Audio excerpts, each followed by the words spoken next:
Hey everybody. Today in Maine, the high is 60 and the low is 12.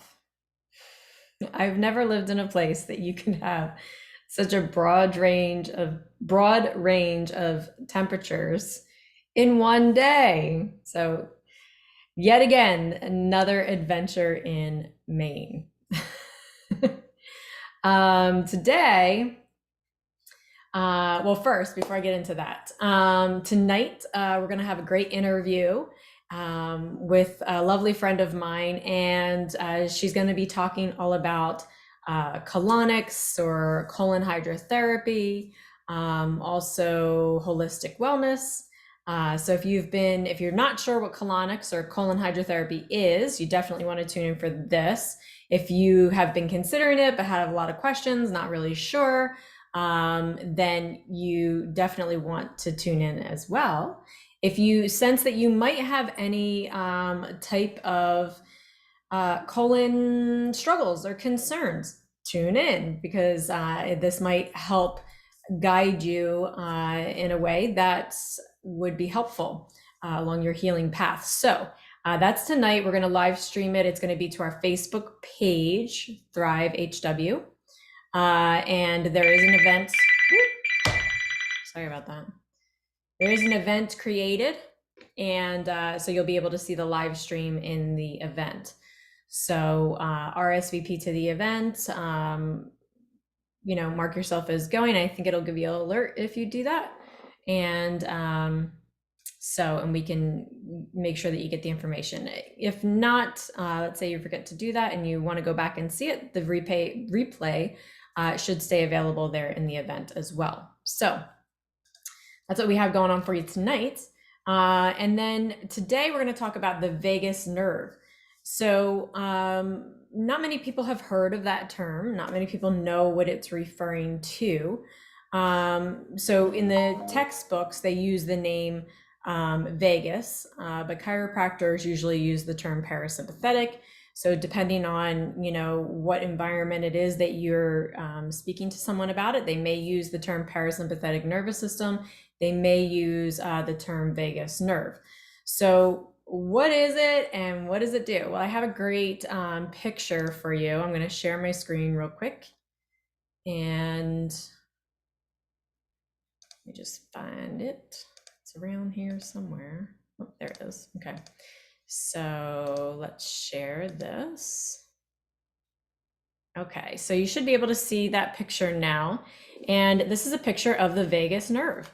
So it comes from the Latin, in the Latin, it means to wander. Okay, so it flows through your body and it performs lots and lots of tasks. So things like keeping your larynx open for breathing, it feeds the lungs and the diaphragm. It also slows and regulates your heartbeat. Okay. It stimulates the secretion of things like saliva, releasing bile, okay, the contraction of your bowels, right? So this is where constipation comes in sometimes. It also contracts the bladder, and it sends a message to the brain to either make or release oxytocin, which is your feel good, your bonding hormone, right? It can also help lower anxiety and depression, reduce stress and inflammation. So there's lots and lots of things that this is involved in, right? Even letting your stomach know that you're hungry and letting your brain know that you're full. That's another way that it impacts things. So it goes through the heart, the liver, the gut, the brain, the mouth, all that stuff. And it really helps to turn off inflammation. It has the anti-inflammatory reflex, okay, because it releases the neurotransmitter acetylcholine, which helps to calm inflammation in the body. So when you're in a state of stress, all right, your immune system is depressed, okay? Everything else shuts down. Your digestion is depressed, your immune system is depressed, and that can lead to things like lots of infections, digestive issues. So if you're someone that doesn't have the best immune system, or if you do have digestive concerns, you might want to consider supporting this a little bit more, okay? Um, there's lots of autistic kids out there, and they're really struggling to drop into that parasympathetic state, okay? It's supportive of, lots of things in that area. So vagus nerve toxicity is something that somebody named Dr. Klinghardt really noticed at first. And he saw that things like amalgams, so metal fillings, root canals, lots of toxins in the nerve that it drains, or toxins in the mouth that it drains right into the vagus nerve, and it can block that downstream signaling. So it creates like this traffic jam. And so if you have had a lot of root canals, have had to have a lot of dental work done, have a lot of metal fillings, then this can be an area that may need continual support for you, okay? So it's definitely something to be aware of. And it can be overactive just like it can be underactive. And but most people have an underactive, and so meaning that it's lacking that vagal tone, all right? Because we're very often in the stress response, whether it's from internal stress or external stress. So that's much more common than an overactive, okay? And a dead giveaway for that are things like constipation. Can be a big red flag that there could be some support that could be used here, right? So what are things that we can incorporate into our everyday that helps to support that vagal tone, okay? So some things that you can do every day are things like gargling. So gargle really, really well after you brush your teeth every morning. That can really help to strengthen your vagus nerve and improve movement in the digestive tract and help activate a more sluggish bowel, all right? So that's something you can do every single day, okay?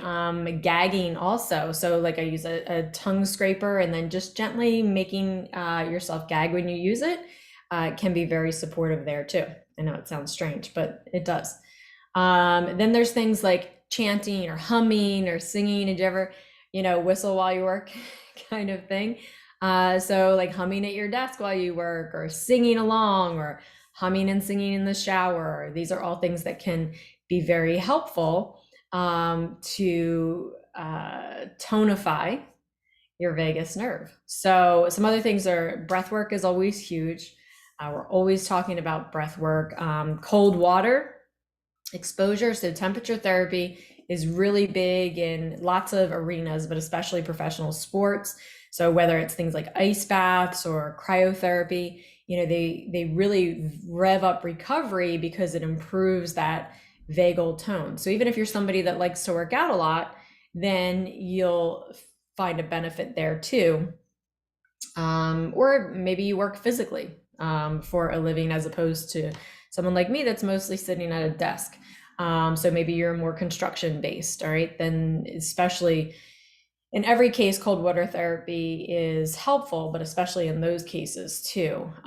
So you can ease into it with things like cold showers. For me, I'm an all or nothing kind of, my personality tends to be that way. So I'd rather do an ice bath every so often than do a cold shower once, every day. But everybody is different. Sometimes you do the cold shower every day. Wim Hof on his app, they have like little challenges that you can do. And let me see if I can find it real quick. And one of them is the cold shower, and you can just log it and mark it in there when you do it to kind of keep track of it. So just something that you can work on a little at a time and work your way up, even if it's just splashing cold water on your face, even if it's, not just in the morning, but at night before you go to bed too. So that can, when you splash the cold water on your face, it's designed to slow your body down, like kind of to mimic as if you just dove into water. So it's pretty simple, but these are all little tiny things that you can incorporate that can add up and make a big difference. So except for the cold exposure, that's not a little tiny thing. That's a bigger thing. But yes. So there's also another video that I think you guys would love. Let's get this playing real quick. It's real short. It's only 4 minutes, just under 5 minutes. So let me share my screen there. And you know what, let's, wonder if I can make this full screen for you so that you'll be able to see it better.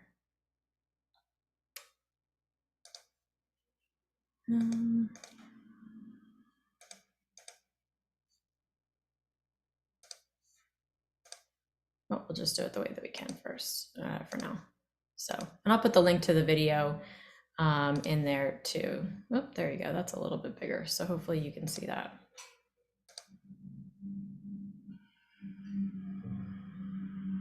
So here's the first thing. If a person has a brain to gut access disorder, they're not going to fix it with digestive supplements for their gut. They may still need it to function properly because their brain isn't making them produce enzymes, so they may need to take enzymes. Their brain vagus isn't firing, so they can't get blood through the gut, so they have leaky gut. So they'll probably feel better taking digestive support and changing their diet and having a clean diet so they don't have as much inflammation and bloating and swelling, but that's not going to fix it. They have to start from brain down.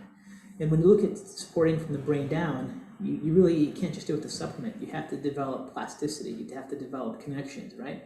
So neurons have to fire into each other for you to have your brain fire into your vagus to fire into your gut nervous system, and then for those migrating motor complexes to work.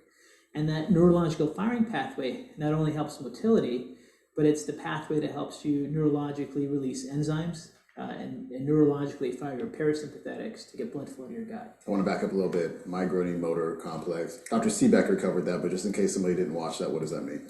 So the migrating motor complex are just a group of what they call motor neurons or muscle neurons, and your intestine cells have what they call smooth muscles, and those are the neurons that cause you to have your intestines contract and move, okay, and control your bowel function. But that's all controlled by brain function, right? So if you have a person who's lost their brain gut access, we clinically know we can't just have them take a digestive supplement to treat it. And we go into 3 main things we do, and I cover this in my book. One of the first things we do is we have people gargle. And this is something that was done in the functional neurology world for a long period of time. People had head injuries and things like that. But gargling, as you take water, put it in the back of your throat and go, oh, you fire those palate muscles, which are fired by the vagus. And the key thing when we have patients do it is they sometimes understand the intensity they need to do it. They need to basically do it to the point they're tearing, you know? So it's not like, ugh. It's like they take the water back and go, so you're working it out. Yeah, and then the area of the vagus is right next to an area called the superior salivatory nucleus, which causes you to tear. So you hit the brainstem aggressively enough, you'll start to see the tearing. Mm-hmm. So we ask patients to gargle aggressively enough until they have tearing. And if this area is a part of the brain that's not functioning well, it's degenerated, they're going to have a really hard time gargling. Or they may be a gargle for 3 or 4 seconds, or they just may choke, spit it out. So they may have to, start with a small amount of water and kind of build up. And over time, they can do it for several minutes really aggressively, and they're tearing and they're tearing and they're tearing. And that's like how you activate it through, an activation pathway. The other thing we have patients do is we have them go to Amazon and buy like a box of tongue blades and induce a gag reflex, not on the back of their throats that are injured themselves, but just to push down on their tongue. If they push down the back of their tongue, they feel like a little gag, and their eyes will start to tear. As they do that, they're actually firing that pathway. And it's just like having a weak biceps. If you have a weak bicep, you have to activate it by doing curls. If you have a weak vagus brain to gut connection, you have to activate it to really develop those connections, get that plasticity going. The third thing we do, and this is really important, is we have patients do a coffee enema, but not for detox reasons. We want them to do a coffee enema, and the coffee has nicotine. Coffee has the caffeine, and the caffeine stimulates gastrointestinal nicotinic cholinergic receptors, so it makes your gut kind of move. That's why a lot of people that are constipated do coffee enemas.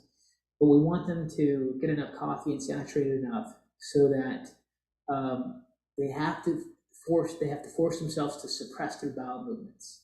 So if they lie on their side and do a coffee enema, they might have this urge to have a bowel movement. And if they don't have an urge, we need to have them increase the concentration of the caffeine in there. And they just hang out there for as long as they can, suppressing their urge.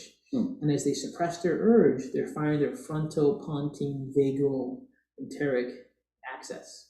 If they keep doing that, they build endurance in there and they start to regain their brain to gut access, right? You just hold it as long as you can. You hold it as long as you can, and then you concentrate it as long as it can, so it becomes difficult. It's like kind of adding plates to your bench press, right? You have to increase the intensity to make yourself work harder. So those three things we do seem to have a really good impact on impacting brain to gut access. At the same time, we want them to have a clean diet and take digestive enzymes and support their intestines, because we don't want the inflammation there, because the pathway goes from gut to brain as well. But the most area that's neglected with a lot of chronic digestive people is failure in their brain to gut access. That's why I wrote a whole chapter about it in my book. Nice. So I hope you like that video. I'm going to share a link to the video in case you want to revisit it, or maybe if the sound wasn't great or you couldn't see it really well. Let me get the link for that so I can share it here, because it's really important, and it's something that we take for granted and we don't think about very often. So you may find it helpful, especially if you're experiencing any of the symptoms that we talked about, or if you are having digestive difficulties, and you just jumping right to supplements can sometimes be a help, but it may relieve some of the symptoms, but we don't want you to be reliant on those supplements. We really want to get to the root cause of it. And dealing at this level would be more of one of the pieces to the puzzle with addressing root cause approach. So there's also things like essential oils that you can do on your vagus nerve. We talked about brain tap yesterday. That's something that can be supportive of that. So there's lots and lots of tools out there. What he was discussing in the video that I love so much is just simple things that you can do every day. Coffee enema is a little bit more extreme, but if you are going, if you're constipated, where you're going once every few days, or for some people, I talk to people, they're going once a week. It can be helpful in the beginning to start stimulating things, start relieving some of the pressure, so to speak, while you're healing. So, and it's another reason why you may want to listen into the colonics live that we're doing tonight, because you might find some of that helpful too, especially if you're in that situation. So I will put the link in there. I'll put the link to an essential oil blend that you might find helpful too. For the coffee enemas, if you're interested in that, they have kits on Amazon. If you search coffee enema, there's a whole kit that they sell that's really nice, that comes all together, and can be, like I said, can be a starting place for some of this deeper level healing. So we'll be back on again tomorrow. We're on live tonight on the Facebook page. So I'll see you all next time.